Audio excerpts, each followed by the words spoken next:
Vamos abrir a Bíblia em Atos capítulo 27. Essa passagem, para mim, é literalmente como um filme de Hollywood. Uma das histórias mais fascinantes, incríveis da Bíblia para mim é exatamente Atos 27. Anos atrás, Deus ministrou profundamente ao meu coração exatamente nesta passagem. E ali eu pude descansar no Senhor e ouvir do Espírito Santo verdades acerca desta passagem. Mas essa passagem ficou no meu coração e eu nunca preguei ela. Hoje é a primeira vez que eu compartilho esta palavra. A hora que estava entrando no carro, eu fiz uma viagem para chegar aqui exatamente às 10h50, fiz uma viagem de 1h20 de carro. Quando eu entrei no carro, saindo de São Paulo, vindo aqui para Campinas, o Espírito Santo me disse exatamente sobre esta passagem, sobre essa história que ele me ensina muitos anos atrás. Essa passagem, ela fala para nós claramente que Paulo ele tinha um destino. E muitas vezes nossas vidas começam exatamente assim, nós temos um destino. Nós temos sonhos acerca de onde é que nós queremos chegar. O que é que nós queremos realizar? Quais são os sonhos, desejos dos nossos corações?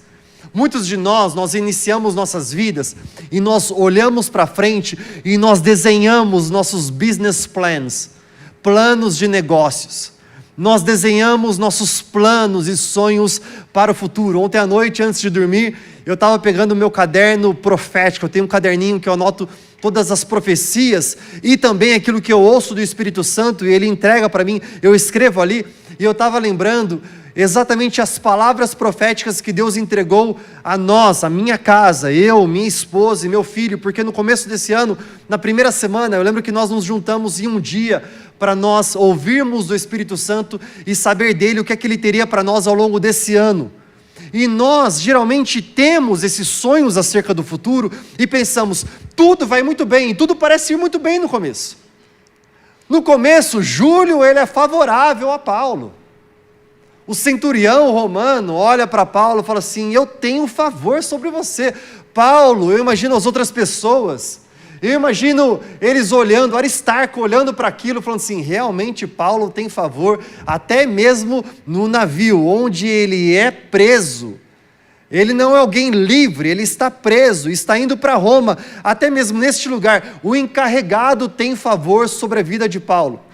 Eles fazem uma parada e ali eles podem receber alguns mantimentos, um abraço, uma palavra gostosa de um amigo, tudo parece ir bem, até que de repente os ventos contrários iniciam, e os ventos contrários são difíceis de nós entendermos o que é que está acontecendo. Nós começamos a ouvir talvez algumas palavras de familiares, porque você fez isto lá atrás, então agora você está recebendo o castigo de Deus, porque tal pessoa fez um trabalho de macumba para você e agora você está recebendo um castigo. É porque você lá atrás abriu essa brecha na sua vida e agora é uma consequência sua.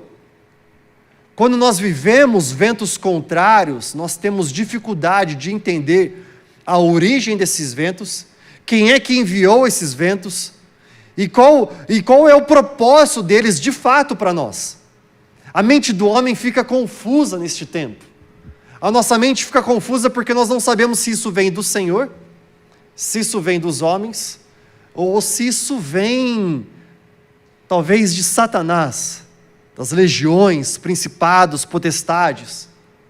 O que acontece é que essa história mostra para nós que os ventos, eles estavam ali para todos. Estava ali tanto para aquele que ama a Deus, como Paulo estava obedecendo a palavra de Deus, indo até Roma porque ele queria falar com César acerca de Jesus, mas também para os outros presos, mas também para os soldados romanos que queria, no final de tudo, matar aqueles presos. O coração deles estava um coração tenebroso, um coração que não era temente a Deus. Os ventos contrários eram a todos, e muitas vezes nós passamos por isso. Nós passamos coletivamente por ventos contrários. seja talvez em nossas famílias, e aí você olha para a família, você vê que existem membros da família que estão tementes e com seus corações e com seus joelhos dobrados diante do Senhor, seus corações quebrantados, mas outros nem um pouco. Você vê isso também em comunidades, você vê isso num país, quando a economia modifica, quando a política modifica, quando tudo parece ser diferente, nós vemos ventos contrários, nós temos dificuldade de compreender qual é a origem e o propósito desses ventos. O que acontece aqui é que os ventos contrários formam uma tempestade tão absurda que eles não conseguiam mais ver o sol e as estrelas.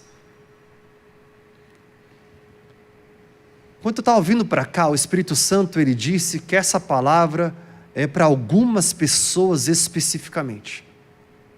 Porque talvez você está passando exatamente por isto agora. Já faz um bom tempo em que você não enxerga o colorido do arco-íris, você não vê o céu azul, tudo na sua vida parece cinza e com nuvens espessas, tão escuras, uma tempestade tão forte, que a dor você sente dessas gotas pesadas sobre os seus ombros e a sua cabeça. O Espírito Santo também falou para mim, que talvez você já passou por isso, e você sabe muito bem o que é viver nessas condições. E ele me disse, que ele também nos ensina, porque se nós passarmos por isso, Jesus fala para nós, no mundo tereis aflições, mas tende bom ânimo. Jesus já nos avisa, no mundo tereis aflições, todos nós podemos passar por tempestades, mas tende bom ânimo, porque eu venci o mundo. O que fazer quando nós passamos por isso? O que acontece com a mente de um homem, quando não é apenas um dia debaixo de uma tempestade? Eu já fiz muitos atendimentos, eu já sentei com muitas famílias, com muitos homens, com muitas mulheres, com muitas crianças, com muitos adultos, com muitos avós, e eu já ouvi muitas histórias, mas existe algo, quando eu vejo e eu ouço histórias de tempestade, que é muito comum em todos os corações, é a urgência de ver logo o sol. Pastor, isso aqui vai passar rápido. Fala para mim, vai passar rápido, não vai? Tem alguma oração que eu posso fazer? Tem algum sacrifício que eu posso fazer? Tem alguma coisa que eu posso... Eu não sei, será que é jejum? Eu preciso jejuar? Será que eu preciso me ajoelhar? Será que eu preciso ir mais para a igreja? Eu preciso ler mais a palavra? O que eu preciso fazer? Porque urgentemente eu preciso de um conserto no meu casamento, nas minhas finanças, na empresa, na carreira, no trabalho, no relacionamento pai com o filho, a mãe com a filha. Quando nós passamos por tempestade, nós temos uma urgência de ver logo o sol. Eles não viam o sol, eles não viam as estrelas. Por que isso é tão importante? Porque neste momento, não é o momento em que nós estamos hoje.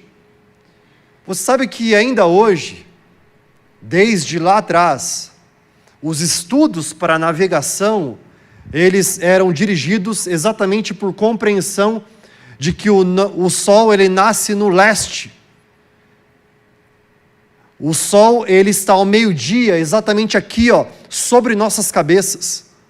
E depois o sol ele vai se entregar, repousar ao oeste.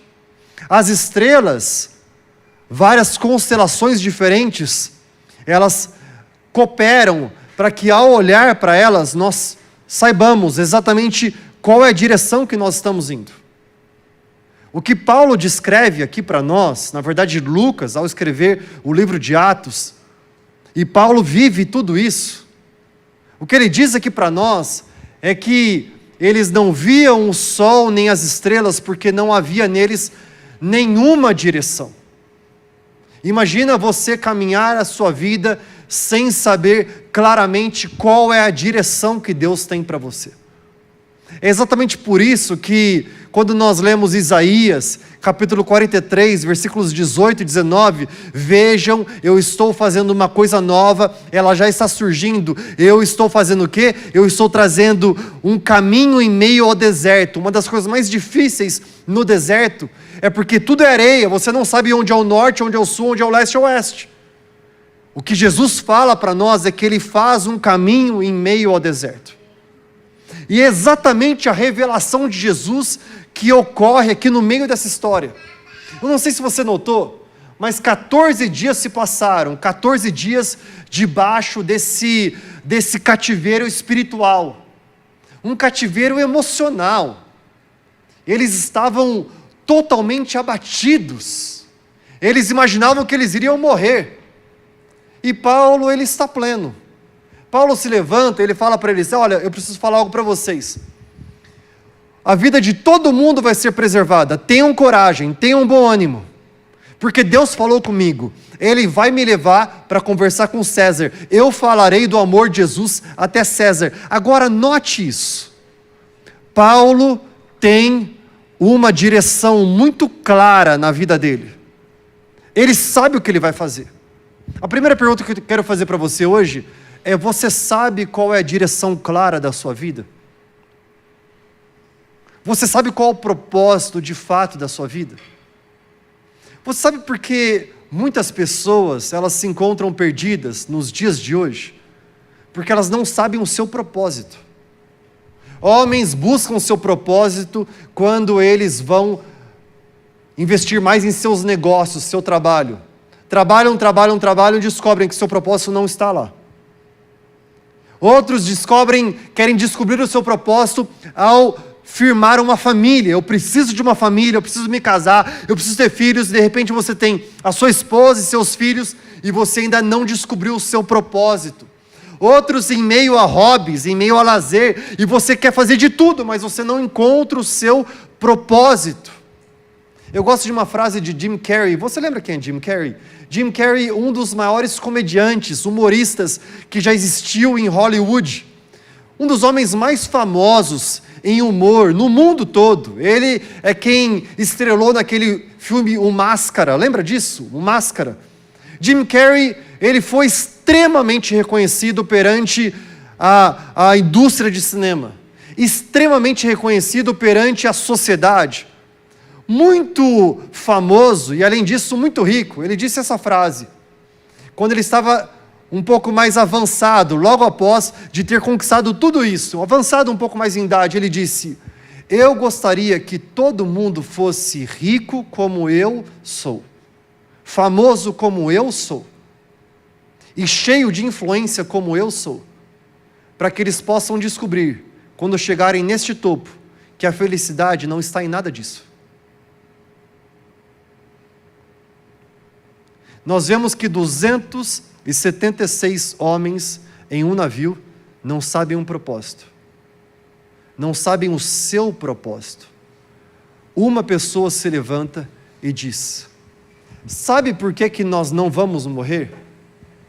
Porque o meu propósito é amar a Deus e amar ao próximo. Sabe como é que eu amo a Deus? Quando eu entendo que eu fui amado por Ele e eu entrego meu coração a Ele. Sabe quando eu entendo que eu amo o meu próximo? Quando eu obedeço o que Ele fala para mim, e eu vou até César, e eu vou pregar acerca de Jesus para César. O propósito de Paulo não está vinculado a um tempo que é muito finito. Ei, a sua vida é finita aqui na terra. A minha vida é muito finita, muito pouco, é muito pouco tempo. Paulo, ele entende que ele vive para aquele que habita na eternidade, portanto, ele não é mais daquele que vive neste mundo, ele é um peregrino neste mundo, e a palavra de Deus convida eu e você não sermos mais crentes, cristãos que somente falam: eu entreguei minha vida para Jesus para que eu possa voltar a viver a minha vida finita. O propósito de entregar a sua vida para Jesus não é para que você volte a viver a sua vida finita, e aí Jesus então, ele pode te ajudar um pouquinho no seu trabalho, um pouquinho nas suas finanças, um pouquinho no seu casamento, um pouquinho na sua saúde. Não. O propósito de nós entregarmos nossa vida para Jesus é nós entregarmos nossa vida para Jesus, é conhecer Jesus e obedecer no infinito, na eternidade, aquilo que Jesus tem para nós. O que Paulo fala claramente para nós. Paulo, ele disse: o meu propósito está na eternidade. E a minha pergunta para vocês, como pastor da I3, qual é o seu propósito? O seu propósito é nós chegarmos na igreja e nós adorarmos a Deus e ouvirmos a palavra de Deus para que eu possa voltar à minha vida finita. Se eu fizer isso, se você fizer isso, nós seremos como uma das 276 pessoas desesperadas em meio de tempestade, porque elas não sabem o seu propósito, porque elas não veem além das nuvens espessas. Paulo, ele está como Jesus naquele barco. Jesus, ele repousava. Por quê? Porque em Jesus não há tempestade. Ele é além da tempestade. A tempestade todo mundo sente, todo mundo pode sentir, mas Jesus, ele é aquele que vive na eternidade, além da tempestade, e ainda hoje os ventos e os mares obedecem a sua voz. É por isso que ele repousa naquele barco. Paulo, ele está descansado, ele diz: eu sei qual é o meu propósito, eu vou chegar lá, e eu quero dizer algo para vocês. Devido ao fato de eu entender claramente o meu propósito, a vida de todos vocês será poupada. É bom a vida de 276 homens, a vida deles ser poupada, as vidas serem poupadas. Mas a pergunta que eu tenho para fazer, e nós não temos essa resposta: será que após esse encontro, esses homens voltaram a viver as suas vidas, conduzindo exatamente os seus mundos finitos e tão pequenos, ou eles entenderam que o encontro deles com Deus, Deus eterno, o Pai da eternidade, o Rei dos Reis, transformou o coração deles e deu a eles visão de uma vida com propósito muito clara? Paulo se levanta e ele fala assim: ei, ninguém vai morrer, mas o barco vai ser destruído. E eu vim aqui para falar uma coisa para você.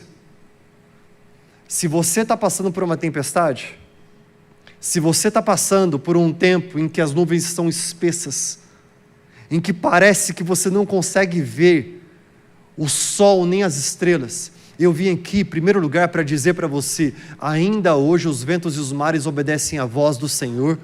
Ele é o Deus do sol, das estrelas, das nuvens. Ele está acima de tudo isso e Ele quer trazer uma calmaria, Ele quer trazer uma paz que excede todo o entendimento ao seu coração. Mas esta paz, essa calmaria tem um nome, o nome dele é Jesus.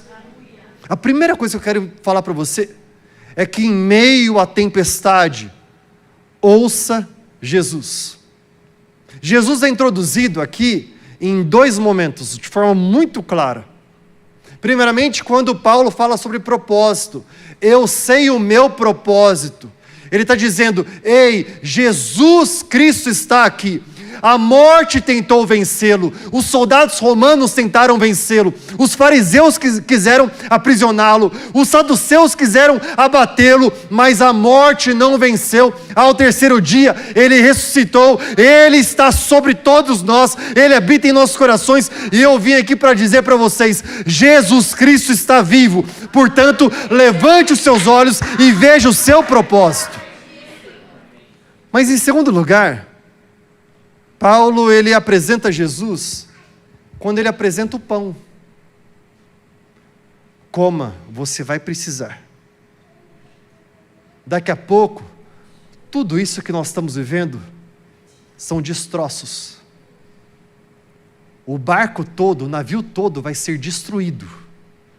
A palavra relatou para nós, nós lemos nos últimos versículos, que eles chegaram até à praia, em terra firme, boiando em pedaços de cascos, de madeira.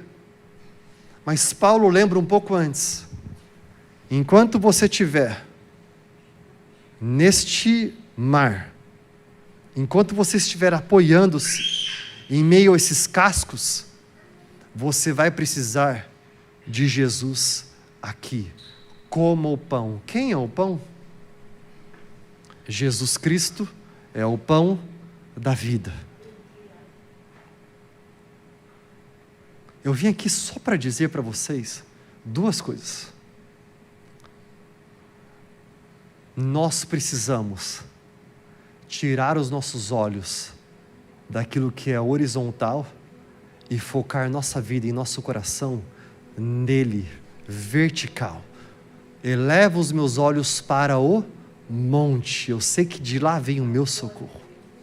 Mas em segundo lugar, eu vim aqui para dizer para você que você precisa nutrir a sua vida com Jesus. Eu não quero que nós sejamos uma igreja, eu não quero que você seja uma igreja, eu não quero que você seja uma igreja, eu vou falar isso de novo, eu não quero que você seja uma igreja, porque a palavra fala que eu sou a igreja de Cristo e você é a igreja de Cristo. Eu não quero que você seja uma igreja que abra a palavra de Deus num domingo de manhã.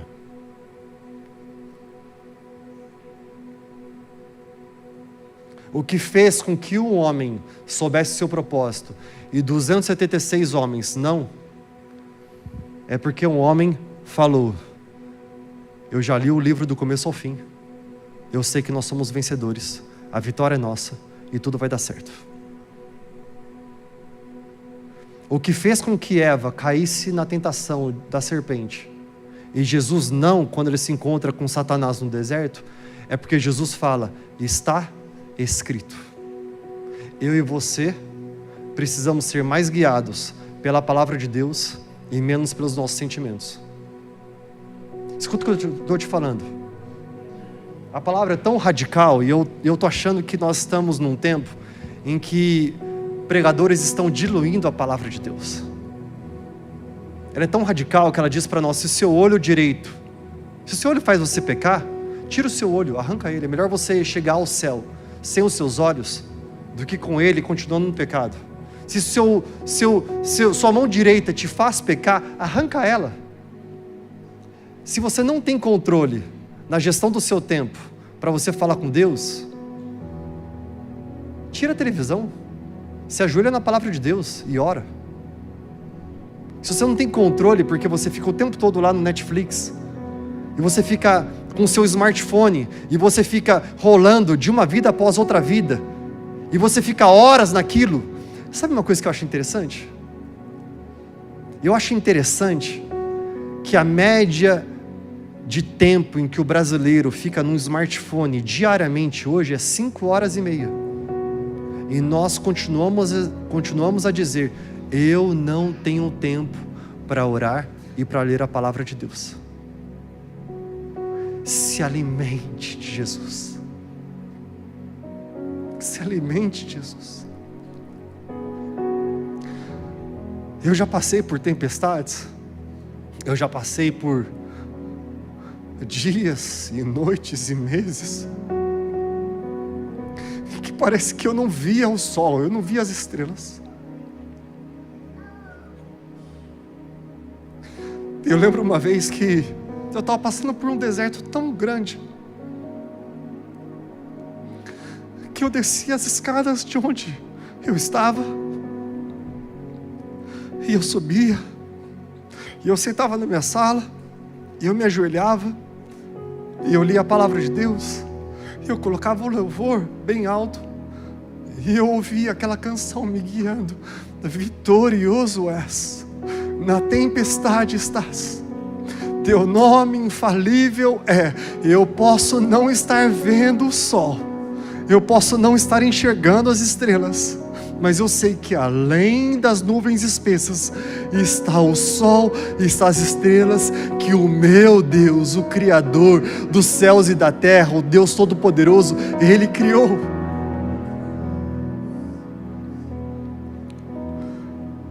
Ontem eu cheguei em São Paulo porque eu ia fazer uma prova de 21 quilômetros hoje. E eu me preparei tanto nas últimas semanas para essa prova. Últimos meses, eu estava tão feliz, eu falei assim, eu vou bater o meu recorde pessoal. Eu fiz tudo certinho. Eu fui muito mais cedo.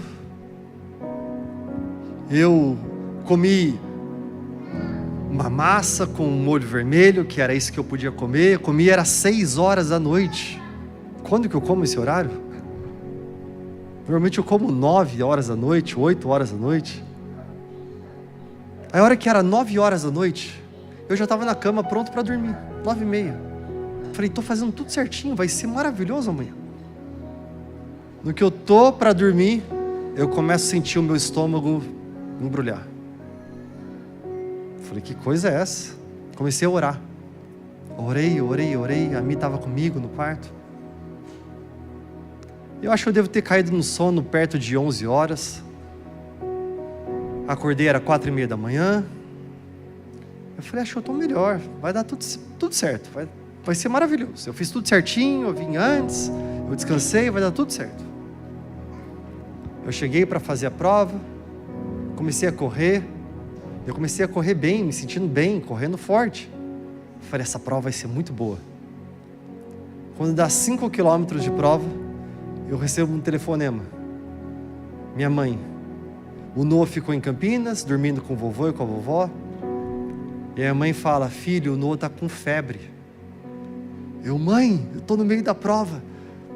Dá esse remédio para ele. E a cabeça já começou a pensar, será que eu paro essa prova? Será que eu vou pro hotel? Será que eu volto correndo para poder salvar o meu filho? O que eu faço, Deus? E eu falei, eu vou continuar. E Deus ele falou para mim, fica firme, tá tudo bem. Eu falei, eu confio na minha mãe. A minha mãe sabe criar filhos, ela me criou, então tá tudo bem. Passou 2 quilômetros, eu comecei a sentir um embrulho. Eu comecei a sentir uma dor. E aí eu fiz exatamente 12 quilômetros, numa dor muito forte, passando muito, muito mal. Nesses 12 quilômetros eu pensei 1000 vezes em desistir. Estava chovendo, eu não via o sol, eu não via as estrelas. Era uma chuva, uma garoinha paulistana. Eu ficava orando, Espírito Santo me ajuda, Jesus me ajuda. Porque eu preciso chegar pelo menos na linha de chegada, me ajuda, me ajuda. Até que no quilômetro 19, eu vi um banheiro ali, eu corri no banheiro. Aí eu senti muita dor.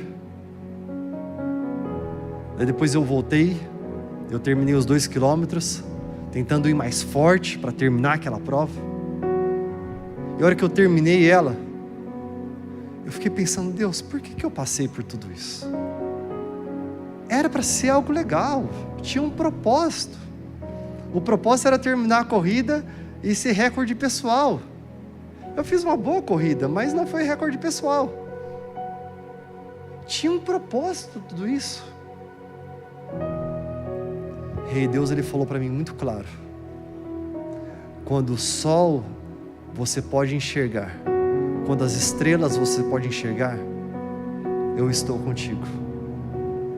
Mas quando o sol você não pode enxergar, quando as estrelas você não pode enxergar, quando o dia mal vir, quando a tempestade estiver, lembra, eu estou contigo.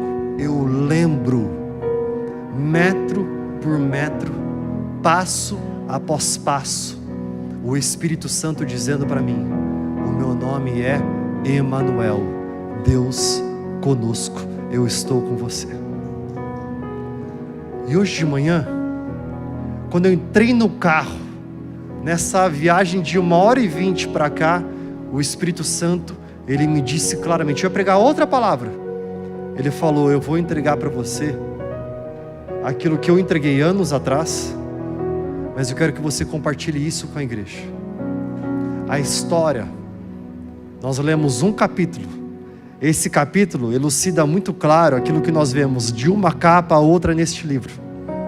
de uma capa a outra neste livro, nós vemos que Ele governa, que Ele reina, que Ele é supremo, que Ele é absoluto, que nada nem ninguém pode contra o Senhor. Eu quero profetizar sobre a sua vida: não existe principado, não existe legião, não existe potestade, não existe príncipes, não existem reis, nem mesmo você, nem mesmo nossa mente finita, nem mesmo nossa depressão, nada pode nos afastar do amor de Deus, da vontade do Senhor sobre nós.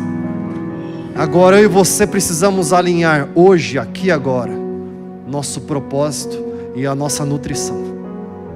O nosso propósito tem que ser Jesus, e nosso alimento tem que ser Jesus. Será que você pode ficar de pé onde você está, por gentileza?